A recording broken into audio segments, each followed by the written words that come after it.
Le 120 au bench qui va bientôt arriver.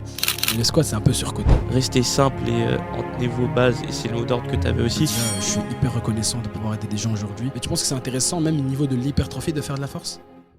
Bonjour à tous, bienvenue dans ce nouvel épisode aujourd'hui de Limitless. Je suis en compagnie de mon ami Ryan. Bonjour à tous. Ryan Coaching. Comme d'habitude. J'arrive pas à m'y faire entre ton vrai prénom et ton... À chaque fois, je dis les deux, je sais jamais lequel utiliser. Ah bah on reste professionnel et on s'appelle par On reste pro, Ryan Coaching. J'aimerais un petit peu, avant qu'on commence, faire un petit bilan des entraînements de la semaine. Comment ça s'est passé, si tu as des choses à dire, etc. Toi, de ton côté, comment ça s'est passé niveau entraînement, etc. Bah écoute, cette semaine d'entraînement, elle était plutôt pas mal. Je pense que j'ai un peu atteint mes objectifs mes objectifs hebdomadaires, sachant que la semaine dernière, c'était un peu moins bien parce qu'il y avait des séances que j'ai pas pu faire. Donc là, c'était top. Comme je dis, les gars, en vrai, faut rester simple, faut rester sur des mouvements en général polyarticulaires, avoir un maximum de kiff aussi, le kiff. Tu sais, avant, je faisais des trucs bidons, je faisais des trucs vraiment comme les gens. Là, je fais du rameur, par exemple. Encore beaucoup de gens ne font pas ça. Je dis pas forcément que c'est une bonne ou mauvaise chose, mais mec, la sensation après, c'est incroyable. Tu découvres un nouveau mouvement, tu découvres de nouvelles choses. Donc voilà, j'ai fait ça pour mon cardio. J'ai fait mes séances classiques force. Donc, je cale les forces en début de séance. Je fais pas des séances type force. Mais voilà, j'ai fait mon squat lors des jours de jambes, classique. Squat, bench. Deadlift, je fais pas encore. Je vais reprendre, mais je fais pas encore. Sinon, voilà quoi, lundi classique jambes. Mardi, push. Mercredi, dos. Et jeudi, je fais épaule. Parce qu'en fait, moi, je fonctionne push, pull, leg, classique. Mais je fais un quatrième jour retard. Enfin, le truc, par exemple, si tu as un retard bras, bah, fais un quatrième jour éventuellement bras. Tu vois. Bah, moi, personnellement, mon truc, c'est épaule. Donc voilà, c'était top et j'ai vraiment kiffé. Et puis voilà, 4 séances. Et puis le reste, du NEAT. Donc des trucs. Pour ceux qui savent pas, le NEAT, c'est en fait des activités qui vont justement dépenser des calories, mais extra activités sportives en fait. Donc, c'est tout ce qui est marche, faire des trucs comme ça, faire le ménage. Et du coup, je pense que ça a fait son travail aussi. Sinon, j'ai été au parc de street vite fait. Comme je dis, 4 séances où vraiment je m'impose quand même des choses. Et puis le reste de la semaine, je fais des trucs un peu cool, soit avec des potes, des trucs comme ça. J'ai aussi pu coacher mon frère. D'ailleurs, les gars, je fais ma série avec mon frère Brotherhood. L'épisode va bientôt sortir. En gros, j'ai 1 an pour changer mon petit frère. Donc, il est aussi en phase d'obésité comme moi. Et du coup, on pourra en reparler de comment j'aborde un peu la situation avec mon petit frère, comment j'essaye de faire en sorte qu'il ne fasse pas les mêmes erreurs que moi, sachant qu'on a vraiment on est les mêmes. Genre vraiment, j'ai l'impression que c'est mon petit frère, c'est moi qui a voyagé dans le passé. Ah, c'est la même génétique, quoi. C'est de famille. Ouais, c'est la même génétique et puis surtout les mêmes accoutumances, les mêmes coutumes, les mêmes choses, tu vois, les mêmes régimes, etc. J'aime beaucoup ma famille. D'ailleurs, si vous regardez la vidéo, je vous aime. Mais je pense qu'il y a encore du travail en ce qui concerne la nutrition, quoi. Et voilà. Est-ce que, parce que là, du coup, tu as parlé de la force, donc ça veut dire qu'avec, en plus de l'hypertrophie, tu fais de la force? En bref, ouais. En fait, je pense que moi, la force, c'est pas. Je veux pas devenir powerlifter. Comme je dis, moi, je veux être le meilleur coach de la planète Terre. Mais mon truc, le truc, c'est que je me dis que je suis quand même un coach. Je suis quand même en étude de coaching sportif. J'ai quand même un minimum d'ego. Et surtout, que je me dis qu'en fait, bien qu'il faut se spécialiser, tu peux pas tout faire dans la vie. Tu peux pas être monsieur tout et vouloir faire tout. Tu vois, et aujourd'hui, il y a beaucoup de wannabe, tu vois, sur Insta. Et ouais, je vais faire une compétition de power, puis je vais faire de la boxe et tout. C'est top, plein d'ambition.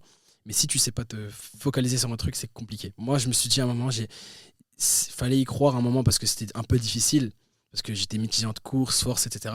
Et pour le moment, je me suis dit, le meilleur, c'est de développer mon hypertrophie, travailler ça. Voilà. Tu te facilites beaucoup la tâche, en fait, en te disant, OK, je fais un truc, et en plus, t'es plus efficace. Mais je me dis quand même, la force, j'avais des objectifs, j'ai des barres à passer. Le 140 au squat que je n'ai pas encore passé, il y a eu des blessures, etc. Le 120 au bench qui va bientôt arriver. Doucement mais sûrement, quoi. Et ouais, franchement, ouais, j'y tiens et après on verra si peut-être je réduirai. Mais voilà, c'est pas bien si méchant que ça, quoi. Un exercice de force par semaine et encore le deadlift, je dois encore le placer. Mais voilà, une fois, c'est pas un programme de powerlifting où tu vas vraiment faire tu vois, des trucs à chaque fois, un truc SBD, puis le lendemain bench squat ou des trucs comme ça. Non. Ça peut être intéressant pour les gens, par exemple, qui veulent prendre de la masse, de combiner justement. C'est ce que je fais certaines fois. avec certaines des personnes que j'accompagne, c'est effectivement combiner la force et l'hypertrophie. Et quand je dis force, je parle des mouvements polyarticulaires, donc squat, bench, deadlift comme on connaît. Euh, Ça peut être aussi sur les tractions en vrai, faire des tractions lestées, etc. Bien sûr, le street lifting. J'ai un pote en street lifting. Bah, d'ailleurs, dis-nous, Alex, dis-nous Jamy, avec la petite introduction de C'est pas sorcier. Est-ce que, bon, tu t'en doutes que je connais un peu la réponse, mais tu penses que c'est intéressant, même au niveau de l'hypertrophie, de faire de la force? Est-ce que faire de la force Ah, pardon, ouais, c'est ça. Donc faire de la force, est-ce que tu penses que c'est bon en termes d'hypertrophie ou pas? Est-ce que hypertrophie c'est le volume musculaire? Est-ce que la force impacterait le volume musculaire? C'est ça. Bah oui, typiquement, c'est ce que je te demande en fait. Dans le Tu cas penses? où tu vas de toute manière casser les fibres, je pense que oui, ça joue. La réponse est non. Non. Ah oui, d'accord, donc tu sais pas trop, c'est ça? Bah, la force, le C'est que c'est principe. vraiment un débat, tu vois. Mais quand tu vois les powerlifters, Mais basons-nous sur la science. Que dit la science à ce sujet? c'est vrai que la science, elle dit que il faut, enfin, globalement, oui, ça pourrait, mais ce n'est pas le plus optimal. Bah, le plus optimal, oui, c'est l'hypertrophie. Exactement. C'est donc les séries de au moins 8 séries. Après, bien évidemment, il y a plein de paramètres d'entraînement. Enfin, 8 répétitions, pardon.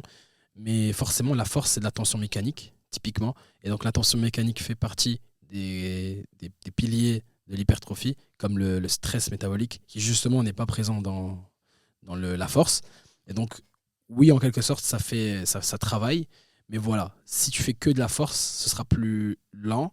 Mais ça veut pas dire que tu progresses pas. Aujourd'hui, je sais pas si tu vois, frérot, mais The Panache ou des trucs comme ça, gros, il a un physique qui fait il est purement force, hein. Il a des Il a pecs un physique de malade mental. incroyables. Ouais. Donc forcément, lui, son truc, c'est surtout le. Après, je pense qu'il a dû aussi faire dans sa vie des entraînements de muscu, mais à un moment, il a juste fait force et il est à ce niveau-là. Donc ouais, c'est après il y a plein de paramètres qui rentrent comme la génétique, mais moi ce que je conseille en général, c'est oui, fais de la force, même comme je dis pour être complet, c'est important, fais un peu de cardio, etc. Mais si tu fais que de la force, c'est pas optimal du tout. Ouais, forcément. Oui, voilà. Pour en revenir à ce que je disais, du coup, pour les personnes qui veulent prendre de la masse, faire de la force sur 2, 3 mouvements polyarticulaires, justement, dans le programme, ça peut être intéressant de un pour varier les stimulus. Donc, c'est pas que de l'hypertrophie, Exactement. c'est d'autres fourchettes de répétition qui vont travailler d'autres types de fibres. Donc, ça aussi, Exactement. c'est intéressant pour jouer, pour être complet, hein, ne serait-ce que, voilà, pas que pour jouer sur le volume musculaire, Bien sûr. mais aussi pour avoir certaines perfs. Ça peut être aussi un objectif, comme toi, hein, les barres que tu nous as dit. Donc pour avoir des objectifs et varier les stimulus, c'est extrêmement intéressant. Tout simplement, comment faire de la force, c'est plutôt simple, il faut simplement baisser les fourchettes de répétition.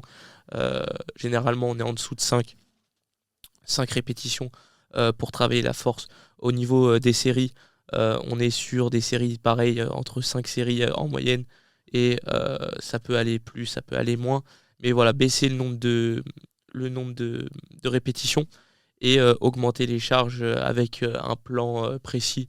Je sais qu'il y a certaines méthodes, genre l'hypertrophie, c'est le 10, c'est le 8, 10, 12. Et, c'est un cycle de 3 semaines et tu recommences. Il y a des cycles équivalents pour la force, pour aller justement chercher des barres. Toi, ça fait combien de temps que tu cherches à atteindre ces 120 kilos justement au bench? Alors c'est un bordel, frérot, c'est un bordel entre prise de masse, sèche, arrêt, examen, et puis ok, c'est bon, je vais faire de la course, je fais un peu de semi-marathon et tout. Voilà. Comme je t'ai dit, en fait, c'est un de mes plus gros problèmes, c'est de se focaliser. Et du coup, là, forcément, mon objectif, enfin, j'ai commencé la force, on va dire, il y a 1 an et demi, comme ça, j'ai commencé la force. Puis après, j'avais des objectifs, la fameuse barre des 100 que j'ai passé après, on va dire, quelques mois. Donc, c'était pas très compliqué, étant donné que voilà, j'étais assez massif. Et j'ai jamais eu de problème de force, sauf quand j'étais justement en anorexie, etc. À un moment, frérot, je me souviens, j'étais devenu tout faible. Genre, mon cousin, il me prenait au bras de fer. Là, on faisait des bras de fer, il me cassait en deux. Vraiment, c'était vraiment dur. Mais ça va. À ce moment-là, je faisais du sport, mais pas de la muscu en tant que tel. Mais oui, il y a 1 an et demi, j'ai fait la force. J'ai commencé le squat. Mais la force, les gars, c'est vraiment beaucoup, beaucoup de technique. C'est beaucoup de technique. Et donc, c'est ça, en fait, le truc qui fait que ça va vraiment exploser tes perfs, je pense. Donc, il y a forcément le travail quotidien, etc., se stimuler. Mais souvent, quand tu vas voir un mec qui va passer je sais pas, qui va prendre 5 kilos bench comme ça en si peu de temps, ou 10 kilos carrément, ou au squat, c'est souvent qu'il a trouvé un truc, tu vois. Donc c'est soit justement une position, donc tout ce qui est postural. Il a su un peu travailler son gainage abdominal, etc. Il a su travailler plein de trucs, tu vois, sa profondeur, sa technique, son high bar, son low bar. Il a trouvé, parce que ça dépend de chaque individu, si justement c'est du high bar ou du low bar. Donc même la manière de placer la barre, donc en gros les gars, la manière au-dessus, en dessous, tout ça joue. Et du coup, frérot, la force, c'est vraiment pas un truc évident. Et d'ailleurs, moi, donc comme je dis, ça fait 1 an et demi. Mais moi, personnellement, pour mes clients, etc., les gens que je suis, si c'est des débutants, honnêtement, je place pas du squat dès le début, quoi. Enfin, c'est difficile. À la limite, squat en lourd, d'accord, mais apprendre le squat, je vois pas le mal à mettre ça directement dans un programme pour un débutant. Au contraire. Je sais pas. Franchement, je suis sceptique. Parce Donc tu que, fais que frérot, des exercices d'isolation pour les jambes en débutant. je sais pas. Non, soit je mets des fois. En fait, ça dépend déjà de l'anatomie. Tu vois. Faut savoir, bon, on n'est pas des powerlifters ici, je rappelle, mais c'est bien d'en toucher un mot parce que c'est quand même un truc qui rentre. Aujourd'hui, la plupart des coachs en hypertrophie sont quand même très bons en force, ils font de la force, ils partagent, parce que je pense que l'un est quand même lié avec l'autre. Donc c'est important, même si on n'est pas de powerlifter, c'est important d'en toucher un mot. Mais c'était quoi la question, Purée? Je te demandais si pour toi justement Ok. le squat, par exemple, pour un débutant, tu mettais 0 genre Ah oui, oui, d'office. oui. Pas au tout début. En fait, il faut vraiment une analyse déjà physique. Donc forcément, s'il a l'effet mur long, je pense que tu t'en doutes, c'est un peu compliqué. Et donc dans ce cas-là, il faut trouver peut-être des alternatives plus intéressantes.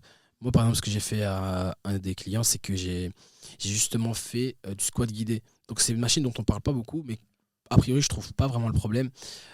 Si tu mets des charges qui sont bien, donc c'est justement une machine, c'est juste la machine où tu viens déposer le truc, les deux mousses ici, et tu squats. C'est vraiment guidé.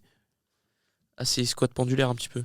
Ouais, c'est ça, et tu descends et tu remontes. Ou alors il y a encore la Smith, ça aussi ça peut être pas mal. Mais voilà, le squat à proprement parler, et franchement, ça va être peut-être le titre de cette vidéo, mais le squat c'est un peu surcoté. C'est mon exercice préféré, premier degré. C'est mon exercice préféré en termes de sensation, mais c'est un peu surcoté, honnêtement. Je trouve. Et même Sam Sulek qui fait du squat, déjà lui il met pas de deadlift, donc Sam Sulek aussi, peut-être on en fera un épisode. Bon là c'est un peu fini, mais il y a plein de choses à dire entre sa diète, trucs comme ça, mais moi je pense qu'il m'a matrixé le cerveau ainsi que plein d'autres. Mais voilà, lui il faisait du squat, mais le deadlift il fait pas parce qu'il trouve que c'est pas intéressant, c'est trop énergivore par rapport au gain. Mais voilà, à un moment on lui a même demandé une liste des exercices les plus intéressants. Bon, c'est pas non plus un pro, mais bon, il fait quand même partie du fit game entre guillemets. Et il a choisi, justement, il n'a pas mis le squat. Il a dit que c'était très bien, mais il n'a pas mis le squat. Le squat, honnêtement, tu peux progresser sans. Et je pense ok, c'est énergivore. Je pense que le deadlift, ça l'est plus. En tout cas, personnellement, je le sens. Tu vois, frérot, après une série de deadlift, c'est obligé que que je tombe dans les pommes. Enfin, que limite. Vraiment. Quand je me donne à fond, bien sûr, quand je suis à RPE, donc quand je suis à sensation que j'ai vraiment une barre lourde, je le sens en tout cas plus que le squat. Mais franchement, les deux sont un peu similaires. Mais voilà, le deadlift, c'est vraiment toute la chaîne postérieure, c'est une dinguerie. Mais voilà, c'est pas intéressant pour un débutant de commencer avec du squat à proprement parler. Et encore, il faut voir sa génétique, tu vois. Mais c'est pas trop intéressant, je trouve. Moi, je pense que ça dépend vraiment de chacun. C'est comme tout. Il y a une personne qui peut penser X, une personne qui peut penser Y. Bien sûr. Dans la muscu, il n'y a Ouais, pas de vérité générale. Il y a des subjectivités, c'est vrai. Mais le problème, en fait, ce qui me dérange, moi, c'est que déjà, j'ai parlé de l'aspect génétique. Donc, la génétique, je crois que j'en avais déjà parlé. Tu as les insertions, tu as les proportions et tu as le métabolisme. Ouais. Donc, tu vois. Et ici, c'est surtout une question justement de proportion. Si tu as la fémur long, voilà. Donc, ça, déjà, intéressant. Faire une analyse. Et je suppose que c'est ce que tu fais aussi. Tu fais une analyse physique pour déjà travailler les points faibles, etc. Et aussi une analyse des proportions pour choisir. Forcément, quelqu'un qui aura les bras longs, le bench, je sais pas. Par exemple, tu vois. Biomécaniquement, je sais pas si c'est intéressant. Mais voilà, le squat, ça demande énormément de technique. Et le placer justement comme ça dans un truc, le problème c'est quoi? Quand c'est en présentiel, imaginons que la personne a les proportions. Même en ligne, ça reste quand même assez compliqué, je trouve. Parce que ça demande justement une grande analyse. Et en présentiel, c'est aussi intéressant, je trouve, d'analyser la personne. Alors, elle peut t'envoyer des vidéos pour que tu puisses l'analyser. Mais si déjà, la première vidéo, peut-être elle pourrait se blesser, tu vois, ça peut aller vite, hein, le squat, ça peut aller vite, je trouve. Donc, peut-être à barre vide, oui. Et Faire voilà, des testings, faire peut-être bien sûr que des oui. tests de profondeur. Oui, en tout cas, là, c'est indiscutable. Il faut vraiment travailler sur ce genre de choses, faire des testings. Et je pense aujourd'hui, nous, on l'a vu dans le coaching, on a eu un cours complet sur la mobilité et stabilité. Aujourd'hui, peut-être il y a des coachs justement qui négligent cet aspect, mais c'est hyper important. Tu as typiquement des tests, tests CLAT, des trucs comme ça. Tu mets une barre comme ça et tu sautes et tu regardes ta stabilité, si ça penche vers la droite ou la gauche, tu vois. Tout plein de trucs comme ça. Donc tu fais des tests sur un step, il y a plein de trucs, tu vois. Il y a aussi des tests de mobilité d'épaule. Donc tu prends un truc de bois, tu vois, un bâton en bois, et tu essayes d'aller le plus possible vers l'arrière. Bref, il y a plein de tests, mais c'est hyper important de savoir et de faire un testing au préalable pour voir quel exercice tu as placé.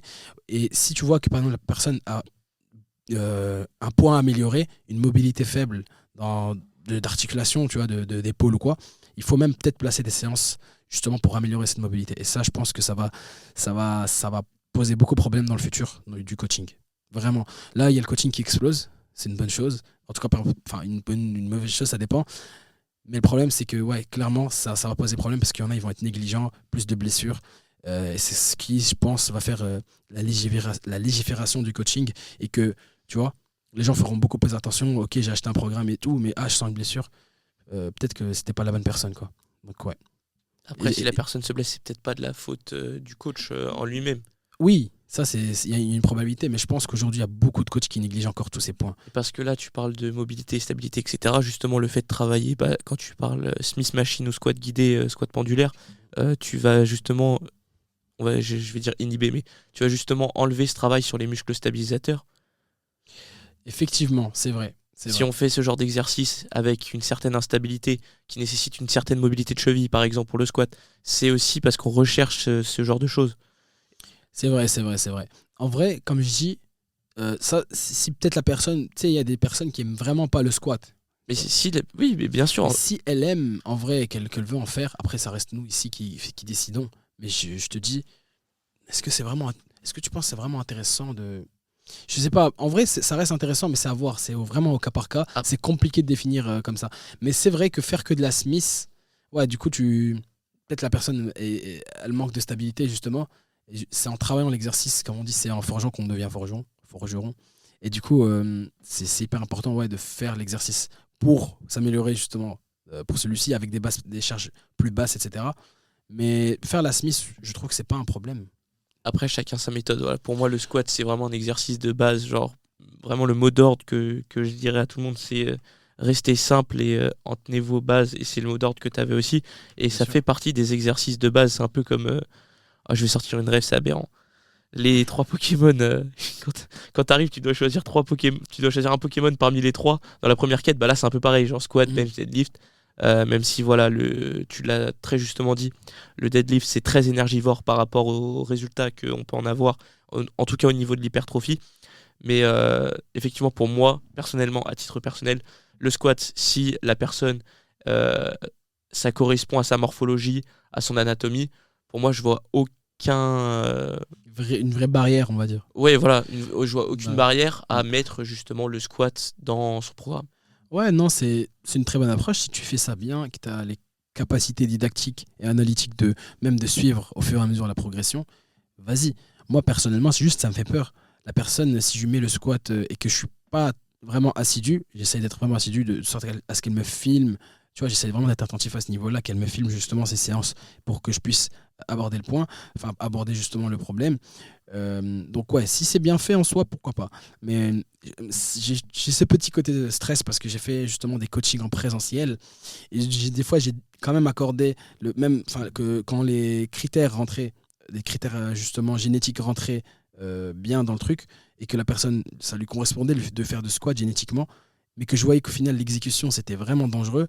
J'ai pris conscience de ça aussi. Je me suis dit, voilà, faut faire attention. C'est pour ça que j'ai un peu cette peur. En fait, c'est finalement une peur parce que comme vraiment, j'ai vu ça en face à face. Je me suis dit, ok, il faut vraiment être attentif au squat. Donc ouais, ça pourrait être un choix. Je le mets aussi justement à des personnes. Souvent, les personnes, elles me disent clairement, j'ai quand même envie de faire du squat. Enfin, j'ai envie de garder de la force. Perdre du poids, mais garder de la force. J'ai envie d'avoir de la force dans les jambes. Donc ouais, typiquement, je fais du squat. Ouais. Un bon squat, ça doit respecter plusieurs points. Mhm. On a beaucoup de débats, que ce soit sur est-ce que les genoux doivent dépasser de la pointe des pieds, est-ce que mes pieds doivent être en rotation interne, en rotation externe. Il n'y a pas de position. Encore une fois, tout est une question de nuance, de morphologie, etc. Euh, Dans la littérature, ce qui est dit, c'est qu'effectivement, si tu dépasses de la pointe de tes pieds, tu vas augmenter la tension sur ton ligament infra- et suprapatellaire. Euh, mais voilà, si tu dépasses de 1 centimètre, on va pas en faire non plus un drame. Physiologiquement, oui, ça rajoute de la tension. Bien sûr. Sur le long terme, peut-être que ça va jouer, mais encore une fois, c'est des changements qui sont minimes. On va dire que c'est vraiment infime. Donc oui, faire un bon squat, on doit respecter le fait juste que les genoux, par exemple, quand vous descendez, ne rentrent pas vers l'intérieur. Il faut qu'ils soient dans l'axe des pieds, ça c'est vrai, que les pieds peuvent être légèrement en rotation externe, et veiller à une chose, et je pense que ça c'est vraiment la plus importante. Lorsque vous faites un squat, faites en sorte de réfléchir comme si vous aviez un manche à balai dans le dos. Et ce manche à balai dans votre dos, il doit toucher 3 points. Donc la partie basse de votre crâne, à l'arrière, qu'on appelle l'occiput. Ensuite, la partie thoracique, au niveau de cette partie thoracique, il faut que ça touche un petit peu le milieu de votre dos au niveau de vos vertèbres. Et ensuite, on a un troisième point qui est le sacrum. Donc c'est la partie dans le bassin.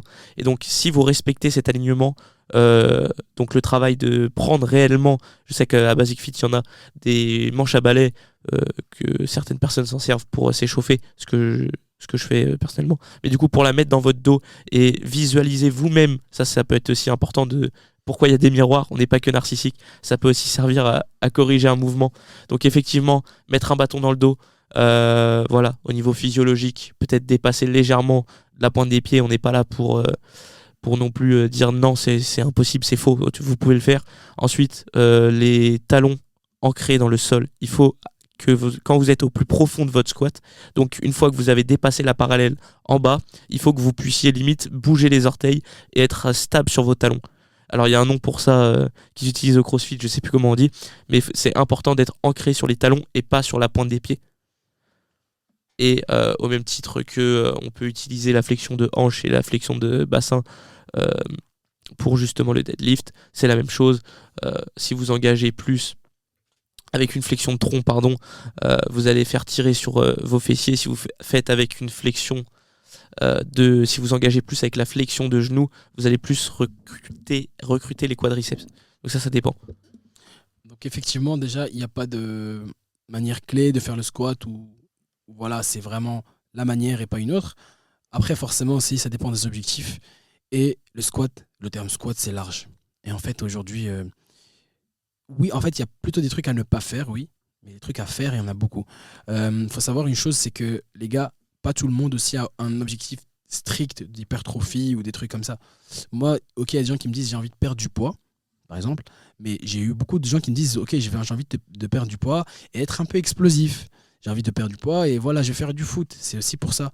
Et donc, dans ce cas-là, bah, le squat change. Donc, déjà, le fait de casser la parallèle, bah, en fait, non. Parce qu'en fait, le truc, c'est que le squat devient plus, peut-être pas de la plio à proprement parler, mais je sais pas si tu sais un peu ce que c'est que la plio. Donc, La pliométrie. Ouais, c'est ça, la pliométrie. Ouais. Mais voilà. Donc, moi, ce que je fais, c'est que justement, je leur mets peut-être du squat où on va venir travailler l'explosivité. C'est au même titre que, je te coupe, mais par exemple, les tractions, au lieu de dire si tu veux faire de l'hypertrophie à la personne que tu accompagnes, de verrouiller les coudes en bas de mouvement, bah, du coup tu perds la tension dans le muscle, donc ça reviendrait au même titre de dire de garder un léger flex au niveau du coude que de pas dépasser la parallèle.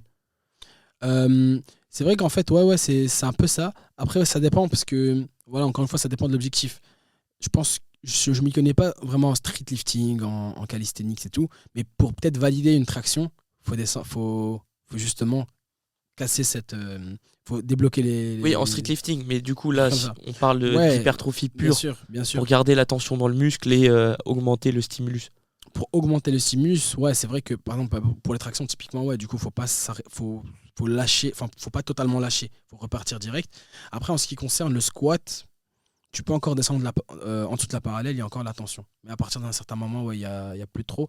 Mais Je pense que c'est symbolique et dans le powerlifting, il faut descendre un maximum. C'est pour ça qu'il y en a plein qui descendent, quoi. Ils descendent au-delà et je pense que la tension est moins forte. Et il me semble que le critère pour valider un squat, faut qu'il soit en dessous de la parallèle, qu'il casse la parallèle justement dans le power. Je pense bien, ouais. Et du coup, voilà, encore une fois, les objectifs changent, donc l'exécution change. Donc plein de choses changent. Mais honnêtement, ouais, si une personne squatte déjà la parallèle, je pense que c'est déjà bien. C'est déjà bien. Oui. Je m'y connais pas en termes de biomécanique parce que vous savez, même si on est des coachs, on connaît plein de choses. Enfin, sans prétention, on a quand même des bases. Et en pratique, on est des gens, on voit que ça marche. Donc ça, déjà, je suis hyper reconnaissant de pouvoir aider des gens aujourd'hui. Et franchement, je travaille tous les jours pour améliorer justement ce service. Je pense à Alex fait de même. Mais là, rien qu'avec les études, il y a encore plein d'aspects qui sont certes pas non plus essentiels, mais vous savez, moi j'aime beaucoup la science de la biomécanique et la science en général. Et tu sais que d'un muscle à l'autre, l'amplitude de mouvement optimale, donc celle qui va justement générer le plus de tension, change. Donc a priori on pourrait aussi dire que c'est au milieu du mouvement, mais pas forcément. Des fois c'est au début du mouvement, des fois c'est à la fin du mouvement. C'est des trucs un peu détails, mais il y a plein de choses en biomécanique qu'on ne sait pas. Et bon, certes pour nous à notre échelle c'est pas non plus le plus intéressant, mais quand tu as envie de faire des conceptions de machines, tu vois, des trucs avec la poulie, tout ce qui est notion de bras de levier, tout ce qui est la physique, faut être excellent. En fait, la musculation, et ceux qui disent le contraire, c'est des menteurs, même de la vie, etc. Gundil, il dit ça. Hein. La musculation t'apprend continuellement. Exactement. Il y a des nouvelles études qui relancent certains sujets, qui relancent certains débats. Exactement. Je pense que même ça va être ma thèse de recherche, parce que là, on va devoir faire une recherche. Et il y a un sujet qui fait énormément débat. C'est que vous avez probablement déjà entendu, enfin même sûrement, qu'on détruit les fibres musculaires. Donc on les détruit pour qu'ils se reconstruisent. Cette même théorie a été remise en question. Et donc là, je vais faire ma recherche là-dessus. Elle a été remise en question par d'autres études. Et là, j'en ai parlé avec mon prof pour faire mes recherches là-dessus et se dire en fait qu'est-ce qui se passe réellement physiologiquement. Donc peut-être que j'aurai pas une réponse parce qu'on est encore en train de chercher là-dessus. Mais je suis sûr qu'il y a des aspects encore qui sont un peu flous. Et ça me passionne énormément. Et d'ailleurs, il y a justement 2 écoles, en gros. Je pense que c'est plus. Je te coupe très rapidement. Il nous reste combien ? 0. Mais non, on a fini. Il est pile, les amis. Mais non, les gars, faut savoir qu'on était en retard parce qu'il y a eu des bouchons. Bref, c'était le bordel. On a eu quelques galères. N'hésitez pas, les amis. À cause de qui ? À cause de qui ? À cause de Ryan Coaching. Non. Promis, la prochaine fois sera plus long. La prochaine fois sera plus long. Juste, voilà, merci de nous écouter. Encore une fois, on voulait absolument, même si on était en retard, qu'on n'avait même pas 30 minutes, vous faire cet épisode. On a pu débattre du squat, c'était intéressant. C'était quand même assez intéressant. Ouais. Le bullet point à retenir, restez simple. Ne vous embêtez pas avec des bêtises minimalistes. Restez simple et déjà gardez les bases. Passez à l'action, réfléchissez un minimum. Et au moins, vous aurez des résultats. Merci à tous. Juste, j'en profite. Pour ceux qui veulent un appel diagnostic offert où on va prendre le temps de voir avec vous justement en fonction de votre objectif, que ce soit de prise de masse avec moi ou de perte de gras avec Ryan, on fait des appels diagnostiques offerts. On va discuter de votre objectif, le plan que vous pouvez vous mettre en place directement à la fin de cet appel, une ligne directrice à suivre. Donc voilà, si vous souhaitez avoir des axes d'amélioration, on est là pour vous. N'hésitez pas, le lien sera dans la description. N'hésitez pas. Merci à tous. Merci les gars. On se retrouve très vite pour un prochain podcast après le marathon de Venise. Ah ouais. On va voir si j'ai réussi le marathon de Venise. Incroyable. Allez, salut à tous. Ciao.